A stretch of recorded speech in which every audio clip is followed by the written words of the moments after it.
Good morning, everyone. My name is Linda Karabumdlili. Thank you so much for joining us on the NCCB YouTube channel. We're going to be having Ash preaching an incredible word here on Good Friday. Now we're going to get into the word with our very own Ashley Bell. Good morning on this Good Friday. Thanks so much for staying plugged in. Thanks so much for staying connected. I mean, I love that terminology because in actual fact, that's what's needing to happen over this particular time. So first of all, a welcome to our congregants, New Covenant Church Bryanston, affectionately known as NCCB. But I also want to say welcome to those of you who just kind of plugging in and that you've just discovered this particular download. And thank you for those of you who sent the download to others, because we're well aware that there are many people who are looking for hope, who are discouraged and who are a little bit overwhelmed by the dynamics of this lockdown. But this is Good Friday on lockdown. And so what I'm wanting to do is just talk a little about the great exchange. The great exchange. Or we could even call it the beautiful exchange, because this is what actually happens on a day that we're celebrating today. I mean, of course, for many, the death of Jesus was a trauma. It was absolutely devastated them. And I'll speak a little more about that on Easter Sunday. But I do feel that what I want to do is just pick up on the text here and just read a little, because in fact, this is a Good Friday, and this is where Jesus was crucified, and we need to look at all the dynamics that were attached to that. We need to really see the horror of the crucifixion, what an absolute brutal way it was to die. I mean, the Roman Empire certainly wasn't known for its kindness. If anything, you had to toe the line. And so they'd really invented all forms of ways to kill people. And crucifixion to them was this great big game, you know. And so death was a game. I mean, they were in control, and they would do it specifically just to scare the people and to keep them in a place of terror. And it was really a rule by terror. And so here you've got Roman soldiers in Palestine kind of just in control. You've got a king. His name is Herod, and he's supposed to be the king of the Jews. But yeah, he's just kind of a figurehead. He's hardly anything, carries no punch. If anything, he is the kind of man that we really see as being quite insecure. I mean, after all, Herod was the guy who wanted to kill all the children when he heard that, oh, hang on a minute, someone else has been born and he's the Messiah. He didn't like that, a very insecure man. He was the one who had John the Baptizer's head chopped off. So you got to know that he wasn't really up for this. And then, of course, the Roman emperor, the only way that he could govern was that he would have to put certain government officials in place. And so that was true for Israel at the time. That was true. The people of God were under oppression. The people of God were subjected to a rule that was harsh. Let's carry on. Let's look at this. This is now coming out of Mark chapter 15. And it speaks about how Jesus was handed over to Pilate. But first of all, it starts off, and this is important for us to know. It says, before the dawning of that morning, all the ruling priests, this is a description of religious people, the elders, the religious scholars, and the entire Jewish council set in motion their plan against Jesus, and they bound him in chains and took him away and handed him over to Pilate. Okay, so who is the person that actually, or who are the individuals? The institution, was it the Roman institution that put Jesus on the cross, or was it the Jewish institution, the religious institution? Well, I'm of the opinion that firstly it was both. But let me tell you, they played hand in hand here. And where they were enemies, suddenly now the enemy of the enemy is my greatest friend. And so, you know what, let's just make Jesus out to be this imposter. Let's make him out to be this person who's blaspheming. He's the one that's declaring he's the Messiah, and he's the one that's declaring he's God. And so the religious institution, I mean, this is hectic. All the ruling priests, not just one of them. It says all the religious scholars and the entire, I mean, all an entire would suggest, hey, there was a vote of no confidence in this guy. And in fact, they wanted him out of the picture completely because they were under threat. You know, that's what happens. You get a lot of religious people who have a religious spirit. You know, they just want to clamp down. They just want to keep everything to themselves because, in fact, if things change, then I lose my profile, I lose my position, I lose my comfort. Well, I think things have changed right now because a lot of people who are in that position and who have that attitude, their comfort and their profile has seriously been damaged by what's going on around about us. But anyway, here we've got a situation where Jesus stands in front of the Roman governor. And of course, the Roman governor had heard. I mean, Jesus' reputation had already got through intelligence and just through the fact that he was the one bringing all the crowds in. And you must remember that a week before this, in the same place, they were like waving palms and singing Hosanna. You know, he'd been celebrated as this great entry. And so, of course, the Roman authorities would have known about this. They would have thought, oh, this guy Jesus is in town. All right, so what does Pilate say to him? He says, so are you really the king of the Jews? Just wants to know. And Jesus says, well, you've just spoken it. I mean, hold on a minute, Jesus. Wow, this is an opportunity where you can really make an appeal and say, yeah, I'm the King of the Jews, and this is where you can come in and defend yourself. But that's not what we see from Jesus. And then he says, then the ruling priests over and over, that would mean repetition. It says, made bitter accusations against him, but he remained silent. So now you've got these religious people that are just throwing bitter accusations over and over. They were trying to convince Pilate because they can see he's not really kind of caught up with their falseness here. And so it goes on, and Pilate questioned him again. I mean, don't you have anything to say? He says, don't you hear these many allegations that they're making against you? But Jesus offered no defense in any of the charges, much to the great astonishment of Pilate. Now, Pilate knew, oh, man, what these guys are saying about this guy is not true. But you see, he was in a position where if there was an uprising, then of course the Roman emperor would say, hey, what's going on in Israel? What's going on in Palestine? Hey, we hear there's trouble there. Are you ruling or not? So he had to kind of succumb to that. And it's a pity that he did, because it also shows what kind of a leader he is, all right? And so every year at the Passover, this is interesting. It says it was the custom of the governor to pardon a prisoner and release him to the people. Anyone they wanted. I mean, that's risky, hey? So if I got a couple of groupies and a couple of fans outside the prison walls, man, I'm going to get word to them and say, hey, pick me. Just make sure you go out there and you intimidate the people and you make sure that they vote for me. And so this is what we're actually seeing go down. It says, now Pilate was holding in custody a notorious criminal named Barabbas. Say this word Barabbas, because I'm going to come back to you, because for me later on, I'm going to lead to this thing where there's this great exchange and Barabbas features. All right. One of the assassins, all right, who had committed murder in an uprising. And the crowds gathered in front of Pilate's judgment bench and asked him to be released. He says, what do you want? You want me to release today the King of the Jews? Because Pilate was fully aware that the religious leaders had handed Jesus over to him because of their sheer spite and envy. But the ruling priests, now you've got the ruling religious people, these high moral ground individuals, embracing all of the 800 plus laws. They say, no, we want the criminal. We want the assassin. We want the person who's the activist. We want the person who's the terrorist. We want the person who's the murderer. You know, all of those things that violate the 10 Commandments, they're saying, all right, okay, no, we want him, but this guy you need to kill. And the reason for that was motivated by the fact that they hated idolatry, and they just felt that Jesus was drawing attention to himself. And so, as I mentioned before, I mean, this was blasphemy. And so they just said, no, we'd rather have the criminal. And so they cry out and they say, hey, we want Barabbas instead. So Pilate asked them, what do you want me to do with Jesus then, your king? And this is what they say, kill him, crucify him. Now, crucifixion was an absolute diabolical death. You know, the Romans, they would crucify you. They would find innovative ways to crucify. I mean, the history books tell us, and if you've watched anything of the history of Rome, then you'll know that crucifixion was a favorite way for them to bring intimidation and terror into a community. I mean, there's stories told of kilometers of crucifixions taking place. And in fact, the very word excruciating, Latin expression, comes from the word crucifixion, you know, which is fascinating. And so we still have it in our language today, but for them, they knew this was the horror death to die, because people didn't necessarily die immediately. They died slowly, because obviously there'd be the punishment before, which I'm going to go into. And then, of course, there was the very slow death of absolute suffocation and pain as you were nailed to a cross. You weren't tired. You were nailed to a cross because they meant to kill you. And then if you didn't die quick enough, they'd break your legs. Ouch.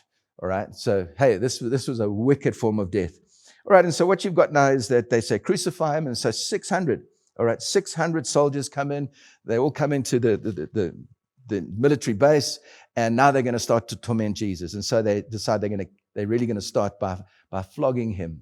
And what was used then was a whip, but it had 9 strands. And in those strands were little bits of broken glass and bone. I mean, that's not good, because as that thing comes down on you, your back would be exposed, your buttocks would be exposed, your legs would be exposed. Then those bits of chunks of glass and bone would rip into your flesh. You see, that's why this is actually quite a horrible death. All right, now this is not even dying on the cross. This is just the lead up to it. And so as those things would rip into the flesh, they would absolutely tear ribbons of flesh off you. And we got medical professionals in our congregation, and you know who they are. And I remember one of them just describing to me, look, this is what happens when you're crucified. And he says, and this is what happens when, in fact, Jesus got beaten with that particular tool of punishment. And so let me tell you this, that actually according to Jewish law, you could only do it 40 times. Take 40 lashes with 9 of those strands. That's hectic. 1 lash, but you're actually getting beaten 9 times with every lash. The Romans didn't have that. Romans could beat you as much as they wanted to, but in this situation, they weren't going to beat you to death because they wanted you to die on the cross. And so they would just keep you alive, but they'd make sure that this would be difficult. Then what they did with Jesus, they mocked him. They put a robe on him, purple robe, which actually represented royalty. Okay, and they said, well, you're the king of the Jews, and they paid homage to him. They got on their knees, and then it says they put a crown of thorns on his head, and they took a bamboo stick, and they whacked him on the head. And you know anything, the top of your head, the skin is thin, it bleeds profusely. And so then they pulled the beard out of his face. I mean, this is not pleasant. And so, eventually when they give him the cross to carry, all right, you can imagine now the back is bleeding. He's got a robe. Now he puts the cross on him, and the cross would simply be that he would carry it like this. And of course, we do know also that on his way, Simon the Cyrene, or Simon from Libya, he wasn't just some arbitrary individual, because the Bible's very specific about describing his 2 sons. And so this was just an individual that they knew and just felt, hey, he's the guy coming. I mean, he gets implicated in Jesus doing the will of God. How's that? And how many of you know that when you do the will of God, others can be implicated? Isn't that true? And so here you've got a guy who's literally just come out to watch the proceedings, and then he gets involved to the point where actually now he's part of this whole scenario, implicated, just because Jesus is choosing to do the will of God. And God will call you to do his will. And you know what? Others will be implicated. You might be called to ministry. You might be suddenly discovering yourself saying, hey, God, I feel you saying this to me. But by you choosing to do the will of God, guess what? You implicate others. You implicate people you work for. You maybe implicate your company. And the sad thing is you could implicate your family. But that doesn't mean that you lose your family. That just means that they are now going to be included in the will of God for your life. All right, having said that, let's continue to look at this. It really was a time for these Roman soldiers. I mean, what did they care about religion? What did they care about the Jewish religion? After all, if they looked at the scribes and the Pharisees, I mean, these were just a religious bunch of individuals who were carrying out form and tradition. They themselves were quite corrupt, and the corruption is actually seen in the execution of Jesus. And so why would they ever want to follow the Jewish dynamic? Why would they ever want to follow the Jewish God? I mean, there was no great example set for them. And so, they feel nothing. Listen, we're Romans, and you want this guy killed. He's supposed to be your king. We're going to take great pleasure in killing your king. And so that's what they plan to do. So, of course, when we look at the crucifixion, it is quite a painful experience. There we have Jesus being nailed to a cross and actually being held up. The other thing was about a crucifixion is they were really keen to humiliate you. It wasn't ever going to be nice. So a lot of the artists have painted Jesus with a loincloth on. That's not how it was. Jesus died on a cross naked. They wanted to humiliate him completely. And so when you look at this, it really becomes more scary. All right, so having said all of that, what I want to get to is just this thing here about Barabbas. This is interesting because let's look at Barabbas, okay? Barabbas was guilty of what Jesus was now accused of. He was accused of tyranny. He was accused of, hey, I'm actually just this activist. What Jesus was teaching was quite revolutionary. What he had to say about women was revolutionary because in those days, women counted for nothing. And Jesus is just actually making sure that women are elevated to their rightful place in God. And that was revolutionary. And so, of course, the scribes and the Pharisees already had the attitude of, hey, women just, stay at home. But that's not how it was with Jesus. Jesus was making sure that actually even in the team that he had around him, there were women. And so he even got to speak to the woman at the well. So when the disciples arrived, they're thinking, sheesh, Jesus, people are going to speak about you. You're putting yourself and us in a compromising situation here. And so, Jesus just wanted the people to know that, hey, hold on a minute. Before God, everyone is equal. All right. Now you remember that too. And so what we've got this blatant misrepresentation of Jesus.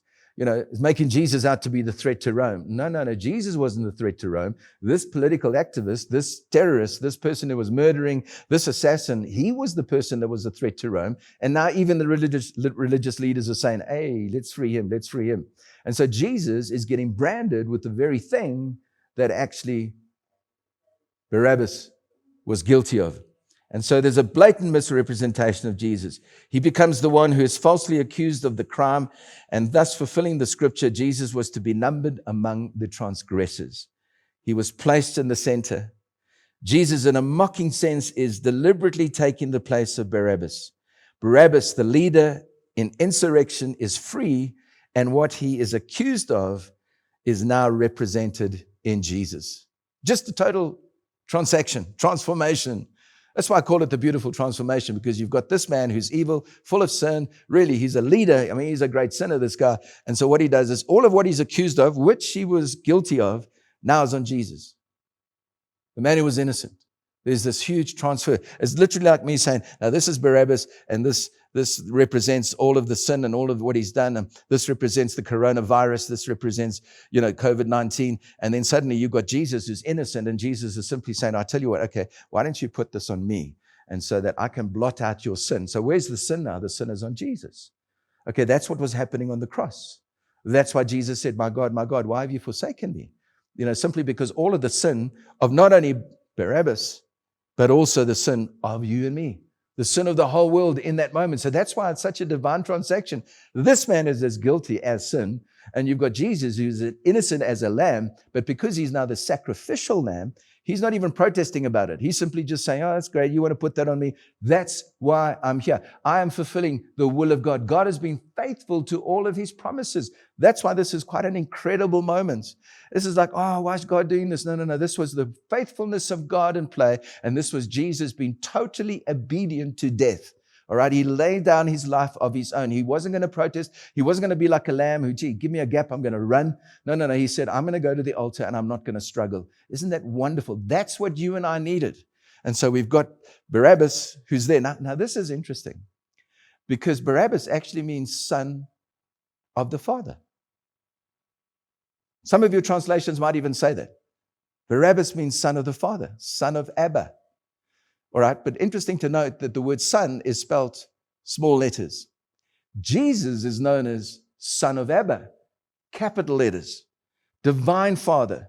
So you've got earthly, divine. It's fascinating, isn't it? I mean, that's why I just think the story of the gospel is so unique. Who could have thought this up? Only God. And so that's why we look at it. Son of Abba, the divine Father, son of Abba, the earthly Father.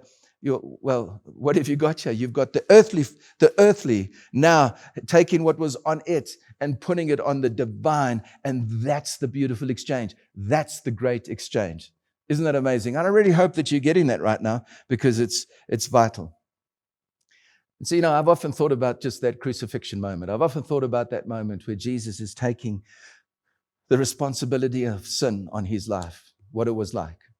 There you've got the Roman soldiers, they put a knee in his chest and they begin to nail him to the cross. They lift up the big mallet and they're going to nail this thing into his hands. And what Jesus could have done is he could have closed his hand.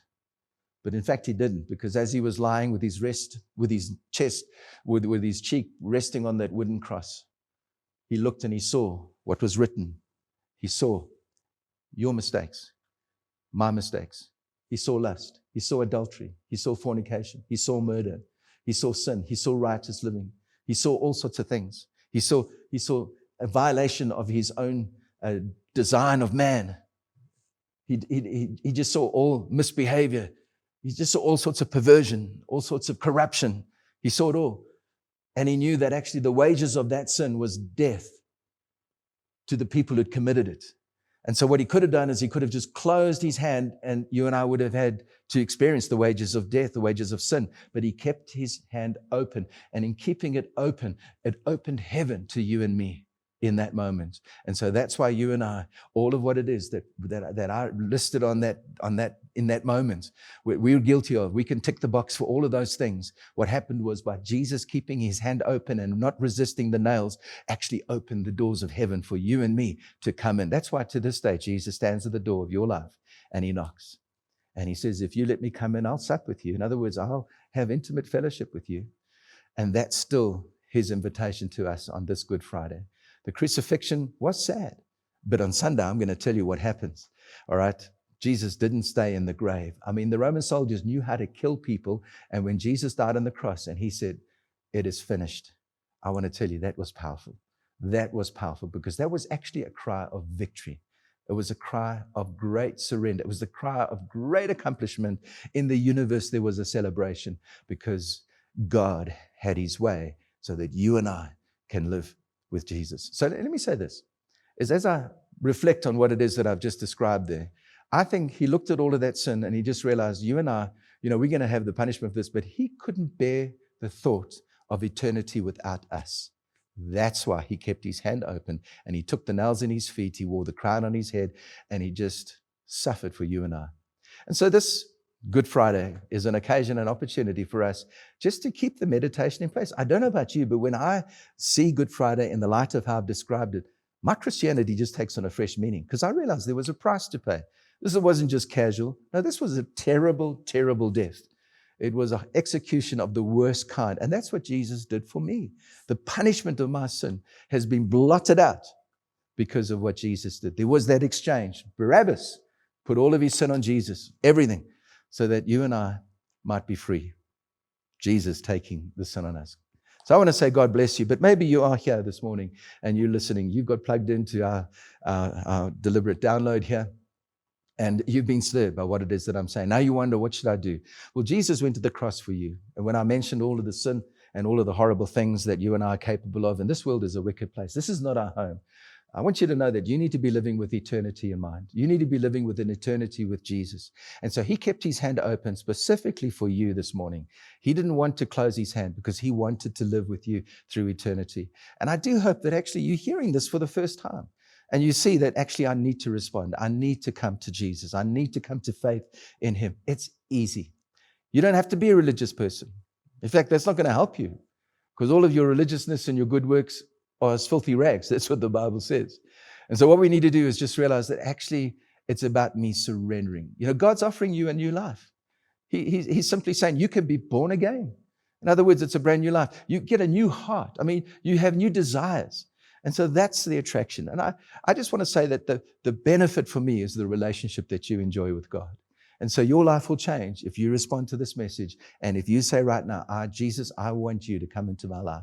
Jesus, I'm sorry that I've sinned and I'll ask you to forgive me. And the blood that you shed on the cross that I've just heard about, I accept that as a washing of all of my uncleanness. And I want to become your child. I want to become a son of the Most High God. Daughter of the Most High God. You pray that prayer right now and you will see you will be saved. Can you do that? And what about you as a prodigal? You've lost your way. You plugged in because you've heard that this is going on. And so I'm going to ask you, why don't you come back to God? Not that he ever left you, but certainly you're in a place where your attitude, maybe your lifestyle is suggesting differently. And so come and belong. Why don't you come and believe? Come and behave like a Christian. And then come and become what God's called you to be. God bless you all. Thank you for dialing in. And don't remember, Sunday, I've got something special to share from the Word of God. Thank you for plugging in. Thank you for connecting. And let's make sure that we just let people know about this download. Right now, just send it out to your connections because you can think of at least 2 or 3, maybe even 5 people, maybe even your office staff, whatever. Just send it out to them so that they can hear this message on Good Friday. Thank you for listening. God bless you. Thank you so much, Ash, for that incredible word. I hope you guys took notes. Please share it with people who didn't catch it. And if you want more content, please head over to our website, www.nccb.co.za, and we'll see you guys soon. Cheers.